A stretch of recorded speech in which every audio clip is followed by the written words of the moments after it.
Que na última quinta-feira, a Rainha Elizabeth morreu aos 96 anos. Ela ficou 70 anos no poder, o mais longo aí da monarquia britânica. Mas como ter uma vida longeva e com disposição mesmo na terceira idade? Hoje a gente vai bater um papo com a geriatra Lisley Vieira Generoso Januário. Doutora, boa tarde, seja bem-vinda. Boa tarde, Lucy. Muito obrigada.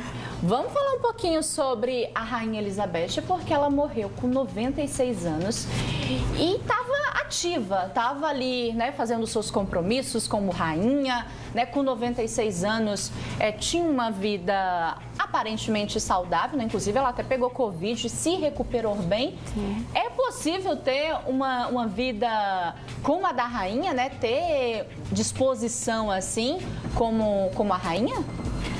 Com certeza, Lucy. Esse é um privilégio que não está dedicado apenas à realeza. Nós também podemos nos beneficiar de uma vida longeva e com qualidade de vida. A Rainha Elizabeth, em seus plenos 96 anos, tem foto dela dirigindo o carro dela dentro da propriedade. Então, a gente tem que lembrar que não é apenas a idade, mas envolve muito mais do que isso. Para um idoso, o que nós vamos valorizar é a funcionalidade, a capacidade dele desempenhar as funções dele determinar o que ele quer fazer e realmente colocar aquilo em prática. Então, é possível, sim. E ela sempre teve uma vida muito ativa, né? E claro, ela praticava esportes, ela tinha uma alimentação ali, né, regrada. Tudo isso acaba contribuindo aí para a pessoa viver mais tempo e viver bem, né? Contribui, certamente. Alguns anos atrás, um repórter da National Geographic, chama Dan Biltner, ele fez uma reportagem a respeito das populações mais longevas do mundo. E eles estudaram, inclusive foi tema para um livro, se vocês tiverem interesse, o livro chama Blue Zones, Zonas Azuis, e ele cita algumas regiões do mundo que tinham as características de pessoas muito longevas, nonagenários, centenários, com qualidade de vida, com independência. E eles viram que eles tinham várias características em comum. Algumas delas nós sabemos que a rainha seguia e que também nós podemos seguir. Algumas para citar, você mesma já comentou a respeito da atividade física, né? A Rainha Elizabeth tinha uma vida muito regrada, com muita rotina para dormir, para acordar, realizava as atividades e ela mantinha uma mente muito ativa. Ela acompanhava de perto os processos, as coisas do parlamento. A gente sabe que ela nunca parou de estudar. Isso faz bem para o nosso envelhecimento, sabe? Ou seja, não é só a alimentação, não é só praticar exercício físico. Cuidar da mente também é fundamental. Fundamental. A mente ativa, ela previne uma série de doenças, né? Inclusive, a respeito desse documentário que eu assisti, desse livro que eu recomendo, esse repórter, ele traçou várias características das populações mais longevas e eu gostaria de enumerar essas, tudo bem? Então, tem a questão da atividade física, da alimentação saudável, é a regra dos 80%. Você nunca precisa comer muito para ficar cheio, 80% até ficar satisfeito. Uma dieta baseada em plantas, alimentação saudável, ter uma mente ativa, participar de atividades sociais, ter um propósito de vida. Por que você acorda todas as manhãs? O que você tem de objetivo? Tudo isso está relacionado à longevidade. O que mais? Para eu lembrar que, assim, eram 9 características dessas populações mais longevas e muitas dessas a Rainha Elizabeth com certeza praticava. A questão da genética acaba influenciando? Sim, com certeza. Nós sabemos que existem fatores genéticos e os estudos mostram que eles são responsáveis em até 25% pelo nosso envelhecimento bem-sucedido. Quer dizer que os outros 75% vão estar relacionados aos nossos hábitos de vida.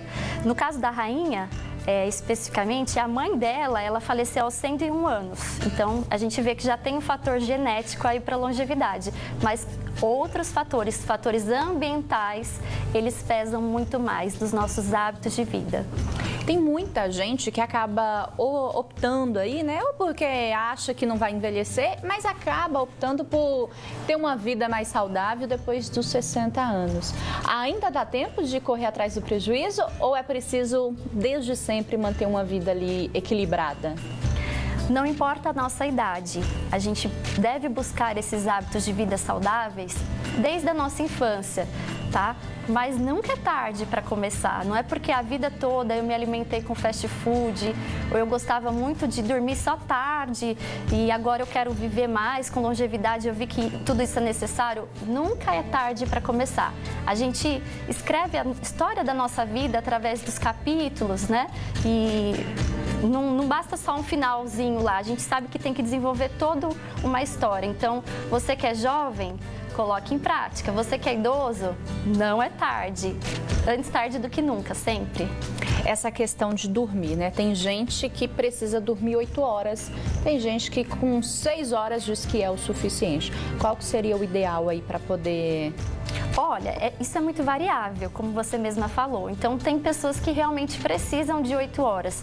Nós sabemos que o sono é fundamental para várias questões do nosso corpo, inclusive a nossa memória, a nossa cognição. Então, se eu preciso de 8 horas, busque dormir essas 8 horas por noite. Algumas pessoas vão precisar de 6 e não vai ser uma regra, mas com o envelhecimento a gente sabe que a necessidade de dormir ela vai sendo um pouquinho mais reduzida. Então, um idoso às vezes vai dormir menos hora e o que vai ser o parâmetro que nós vamos usar? Esse sono foi reparador? Você acorda bem disposto, com energia para as atividades? Então, esse é o parâmetro que nós utilizamos. Dormir muito também não é bom, né? Dormir muito também não. Se a pessoa ela tem uma hipersonia, uma sonolência diurna excessiva, é causa inclusive de prosseguir com investigação. Às vezes é algum problema de saúde que precisa investigar e ajustar, mas os excessos, todos eles são prejudiciais, né? Por que tem tanta gente que tem medo de envelhecer, digamos assim, tem medo de chegar na terceira idade? Então, eu gosto de usar um exemplo, Lucy, que a gente sabe que o envelhecimento é inevitável. Se nós não envelhecermos é porque nós não chegamos lá, mas as pessoas têm medo porque elas não querem se preparar. Nós sabemos que com o passar dos anos, com o envelhecimento, o aumento das doenças vai acontecer, vão surgir algumas questões de saúde, mas se eu me preparo, se eu já sei que vem algo mais difícil pela frente, eu me organizo, eu me adapto para aquelas mudanças que vão acontecer, isso acontece de maneira mais suave. Hoje em dia a gente fala muito de ageísmo, então aquele questão da idade, né? De quantos anos exatamente tem. Mas é muito mais do que isso. Hoje a gente vê a cultura do corpo perfeito. Eu tenho 60 anos e eu quero fazer procedimentos estéticos para aparentar 30. Aquela pessoa que está no mercado de trabalho, prestes a aposentar, mas já sente que talvez eu tô com medo, porque eu não sei se eu vou conseguir desempenhar aquilo tão bem, já estou quase aposentando, será que eu dou conta, né? E às vezes as pessoas têm medo porque são estigmatizadas, usam como, envelheceu, a fase produtiva acabou, já não, o que eu vou esperar agora? Seria o fim, mais ou menos. É o fim, é a minha morte? Não é bem assim, né? É uma história linda, nós sabemos que a expectativa de vida no Brasil e no mundo está aumentando. Sim. Hoje no Brasil é 76 anos, mas na década de 40 era 50 anos. Como dizem, estava na flor da idade e você estava perdendo... E vai aumentar, a população está envelhecendo. No Japão, por exemplo, que eles têm hábitos de vida saudáveis, eles vivem 85 anos.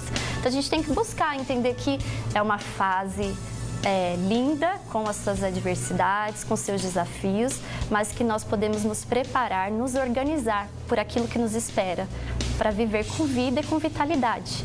E não precisa ser da realeza para viver tão bem como foi a Rainha Elizabeth, né? Que nos seus 96 anos tinha uma vida ativa, dirigia, praticava seus exercícios, ia nos eventos e estava sempre ali muito plena e muito elegante, né?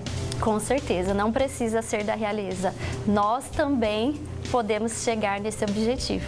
Doutora, obrigada pela participação da senhora aqui. Tenha uma boa tarde. Eu que agradeço. Obrigado o convite.